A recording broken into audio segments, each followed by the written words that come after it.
All right. Today we're gonna fresh crack the Glenfarclas 105 cask strength, the Highland single malt Scotch whiskey from the Glenfarclas distillery. Um, oh, this is owned, still independently owned by the Grant family. Um, this is a 60% ABV or 120 proof. Um, now, now you might ask, if it's 120 proof, why does it say 105 on the bottle? And the reason is it's 105 British proof, not 105 American proof.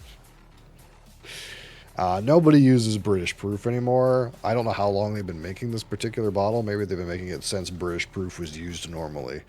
But this one is 105 British proof or 120 American proof. British proof is 1.75 the ABV. Why, I don't know. But this is 105 British proof or 120 American proof. Cask strength, non-chill filtered, natural color. And this is 8 to 10 years in a mix of ex-sherry and ex-bourbon. So despite the fact that a lot of people consider this a sherry bomb kind of whiskey, that's what I heard, there is some ex-bourbon in the blend here. So it's not entirely sherried. So we'll see if it's a sherry bomber or not. But maybe it's still very sherry forward. You can have a bourbon sherry mix and still have to be very sherry forward. But this one in particular does have bourbon in it. It's not entirely sherry like the Abu Na, for example.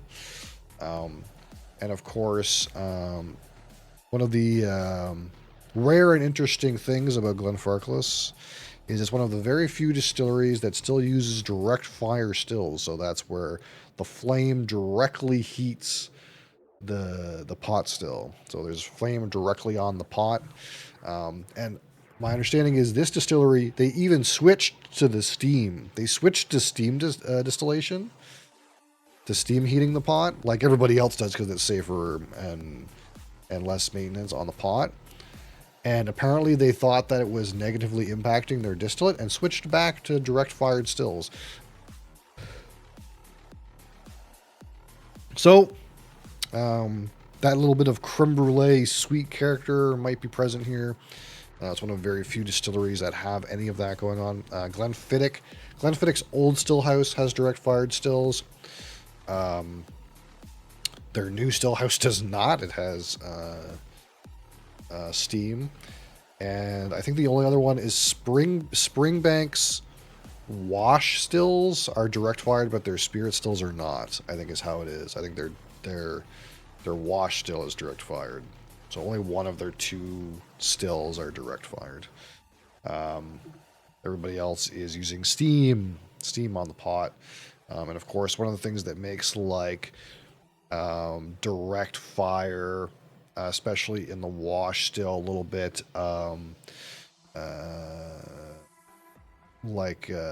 extra effort, if you will, is since that flame is on the pot, you'll actually burn the wash to the bottom of the pot. So there's a big chain in the bottom of the pot that has to go and mix around the bottom so it doesn't actually burn to the bottom.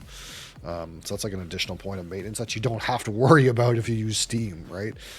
So all of that in the pursuit of a bit of flavor. There is some flavor impact.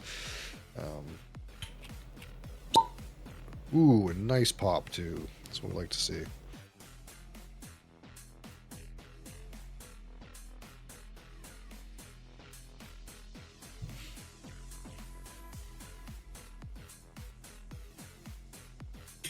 All right.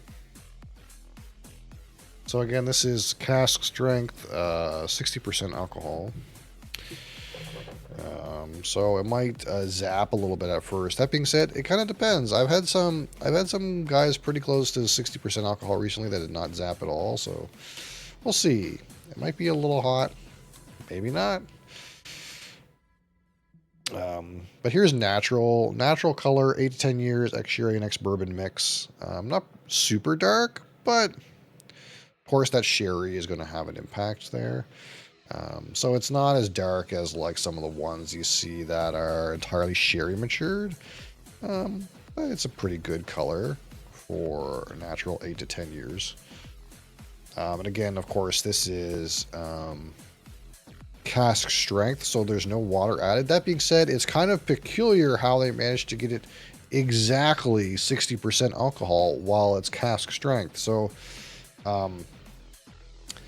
they must literally do the math and batch their barrels such that it always ends up at 60% alcohol. Otherwise, they can't call this cask strength because there would be water in it.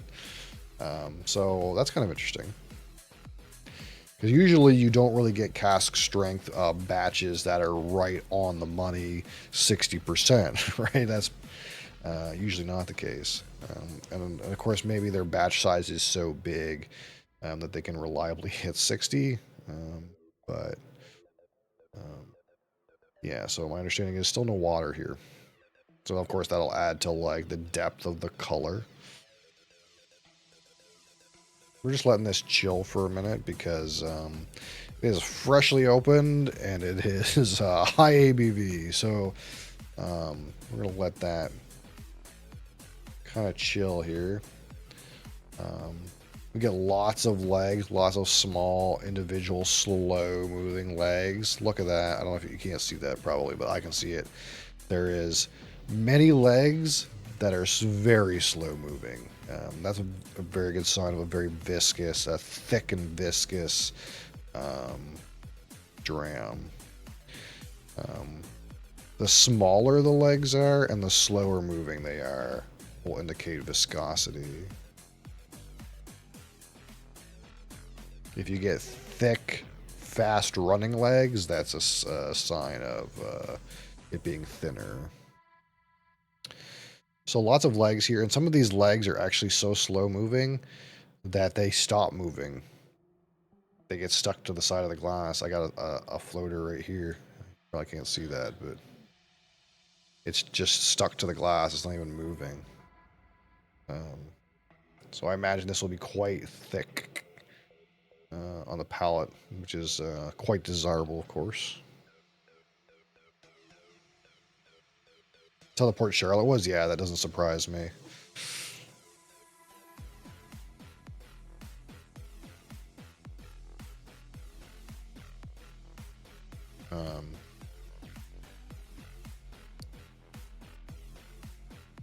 Ooh, that's kind of interesting. And you always love that first one. That first little tease, you know.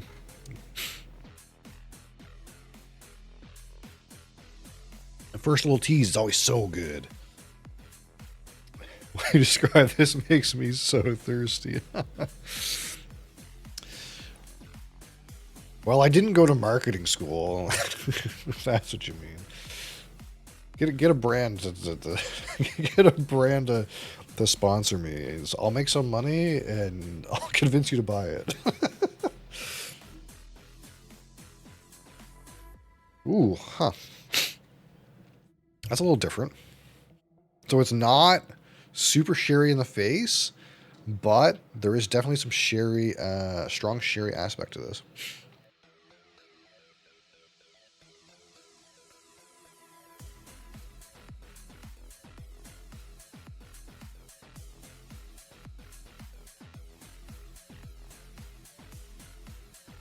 The thing that occurs to me immediately is there's like a thick, low sweetness, kind of like there is a like a raisiny dried fruit, a dried apricot kind of fruit character, but there's also like a thick, low sweetness.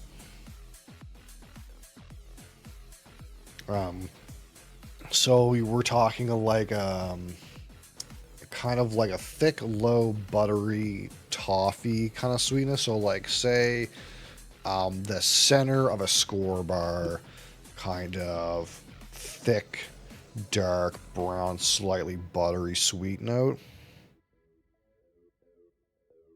And some of that it will be like allocated probably to the fact that this is direct fired. So one of the notes that you try to look for, which is very subtle in direct fired whiskeys, is like a burnt sugar or creme brulee kind of note.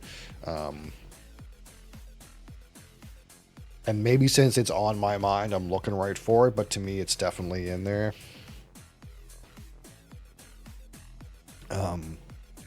But definitely a strong dried fruit, raisins, dried apricots, kind of on a bed of like thick, dark, buttery toffee kind of sweetness.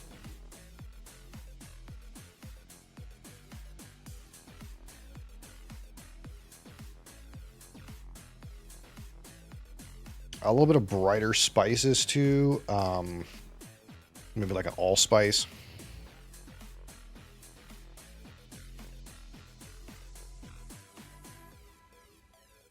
A little bit of malt characters creeping in there.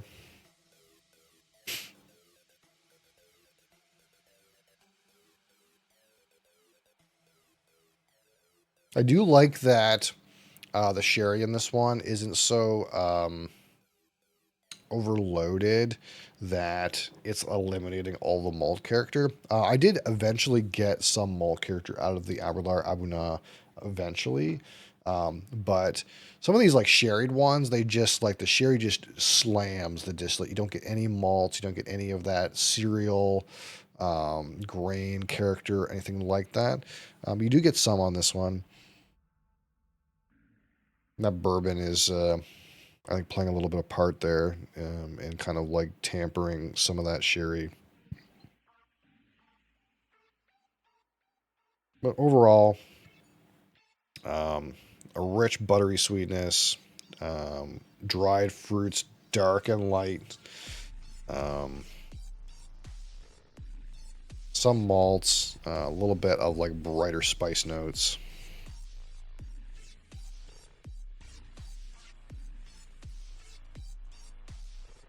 The alcohol is like kind of like I can tell the proof's up, but it's like kind of hidden a little bit. It's actually done like a pretty good job of hiding um, that ethanol.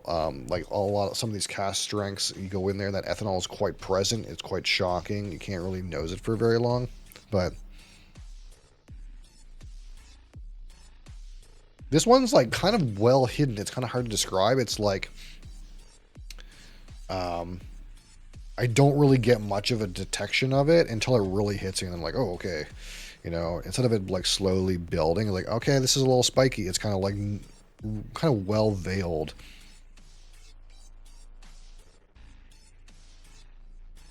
It's a well veiled ethanol for sure. And I'm hoping this will actually drink kind of approachable too. That would be really nice. Okay, so here we are, the Glenfarclas 105 cask strength Highland single Scotch whiskey. This Highland? It says Highland. Oh, interesting. So I thought this was Speyside. The tube says Highland. I have Speyside written, but the tube says Highland. What's the this is in Speyside, isn't it? It's not outside of Speyside, right? Speysides are Highlands, to be clear. Um,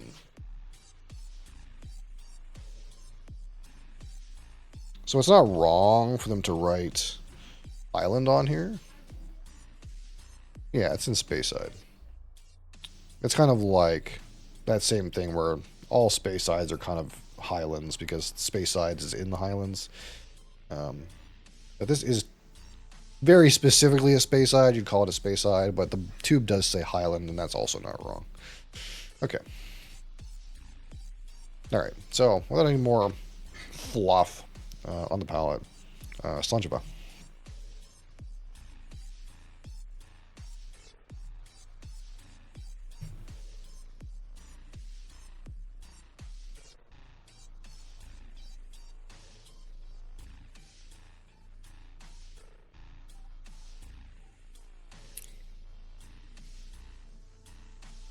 Some big flavor.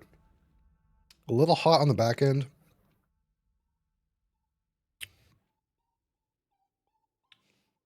It wasn't too bad right at first. The heat was like pretty well contained right at first. And then as soon as you swallow it, you get a little bit of kick there. There's a little bit of kick on the finish. It's a little hot on the finish. Very warming on the finish. But you immediately get those dried fruit characteristics immediately on the attack. As soon as the liquid hits your tongue, you get with that raisins, the dried apricot, a little bit of sweetness in there. Finish is still giving me a little bit of something. As soon as you swallow, the alcohol spikes a little bit on the heat, but probably on the second sip it won't be so bad. But it's still giving me baking spices a little bit right now. More of the spiciness on the finish. But differently, very intense out of the dried fruit flavors.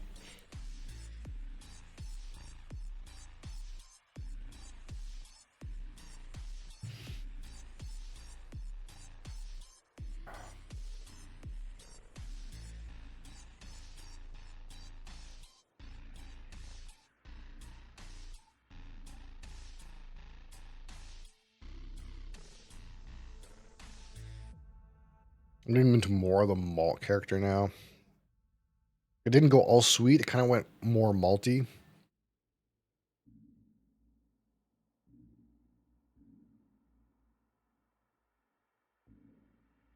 Kind of like a little bit of that, like malty, like grain character. Hay, almost peeking in there.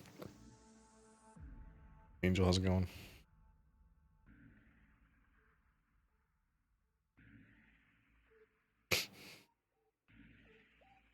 I wish it would give me a little bit more though.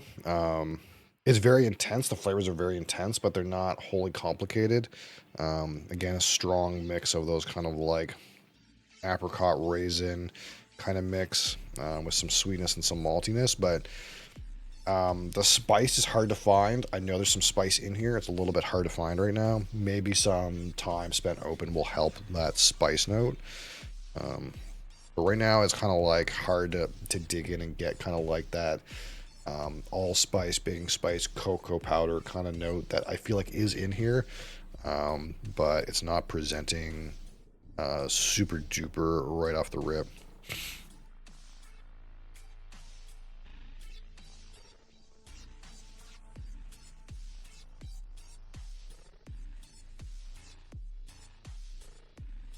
It was mostly like the same, those kind of like dark buttery sweetnesses. Those dried fruits. Some malts in there.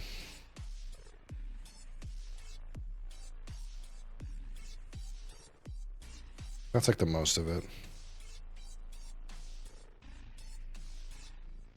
If you dig hard, you can get the baking spices. Maybe a little bit of like honey is emerging.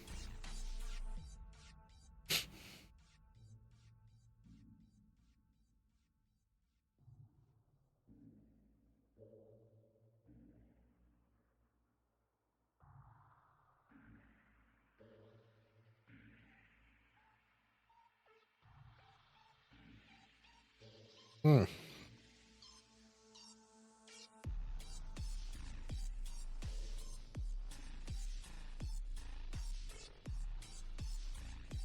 The alcohol's so much more approachable on that second sip. Again, immediately you get those dried apricots, those raisins. You get a bit of like, we'll say, it's kind of there's a sweet characteristic on the bottom, a general sweetness about it. We'll go with like a very light caramel. And then you get a little bit of spice character on the palate. That's all on the palate. And again, you kind of lead into that finish. You gotta get a bit of a spike on the spices. So a little bit of that dried fruit and a little bit of maltiness on the finish. And maybe some like oak way at the back, oak and dried fruits, like kind of like way at the back with some like baking spices. This is kind of like all pretty pretty like connected. There's not like a super big transition in the kinds of notes you get in different places. It's mostly like, hey, what you get on the nose is on the palate is on the finish. You kind of get them in different intensities. My favorite part about this is those notes are coming out very aggressively, very juicy, not juicy, very intensely. But you're not facing too much interference from the alcohol to actually get at the flavor. And sometimes with like some things like cask strength, and the reason why we water down some stuff at cask strength is it's like, well, the alcohol spikes are interfering with my ability to find the flavor, but I'm not having that issue with this. It is a little bit warm on the first sip, but man, this second sip was like pretty well just held up to the proof here. And that's kind of like what I was experiencing with this nose. For this high of a proof, it drinks quite well. It's not too spiky in the alcohol. Now, it's not as dangerous and easily drinkable, I suppose, as maybe some other cask strengths. But it does a great job of masking, like, the most brash parts of the alcohol, such that, like, man, if you were a type of person who wanted to put some water in something because you tend to be like, hey, it's a little hot for me, you might not have to do that with this one. It does hold up to the proof very well.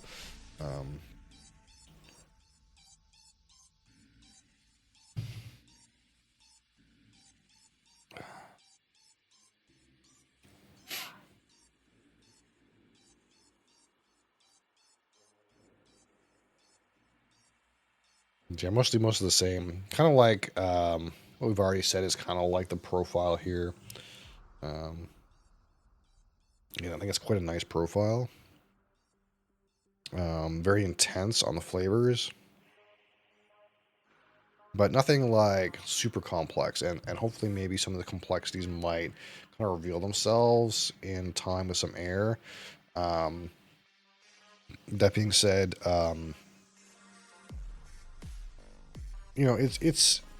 it's doing kind of the nice things already. You get the fruit flavors and the sweet flavors and some spices and some malts, kind of like everything you might expect, and not a whole lot more. And I'm not like expecting necessarily much complexity out of this kind of bottle, but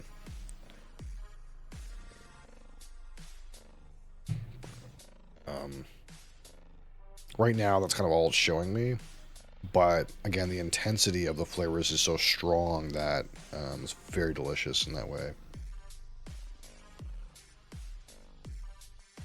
Because of course we're not playing at like 46% alcohol, right? We're playing at 60% alcohol, so those flavors are more pure and in full force.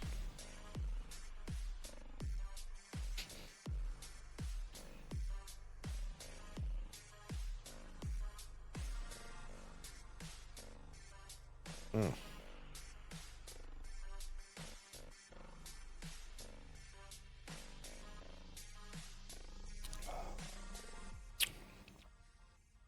This drinks so well for 60% alcohol. Wow. So smooth for 60% alcohol. Don't be mean to Mosley.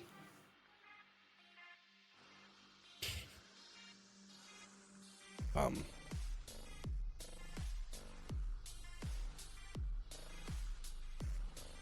so this is kind of like roughly what I expected, I suppose, but I am impressed by the intensity.